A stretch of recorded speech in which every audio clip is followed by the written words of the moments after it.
और अब कुछ खबरें खेल के मैदान से। एशिया कप में क्रिकेट का ताज किसके सर सजेगा? पाकिस्तान और भारत एशिया कप के फाइनल में एक बार फिर टकराएंगे।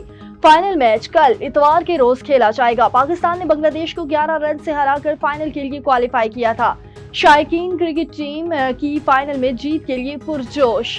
पाकिस्तानी फास्ट बॉलर हारिस रऊफ से क्रिकेट फैन ने फरमाइश कर डाली। बांग्लादेश के खिलाफ मैच के बाद स्टेडियम में फैन ने हारिस रऊफ से कहा कि इस बार भारत को नहीं छोड़ना, हार का बदला लेना है। T20 एशिया कप के सुपर 4 मरहले में भारत और श्रीलंका के दरमियान होने वाला आखिरी मैच दिलचस्प मुकाबले के बाद बराबर हो गया।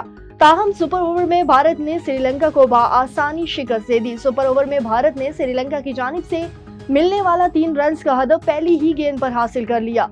श्रीलंका की टीम ने 203 रन का ताक़ुब करते हुए मुकर्रर 20 ओवर में 202 रन बनाकर मैच बराबर किया।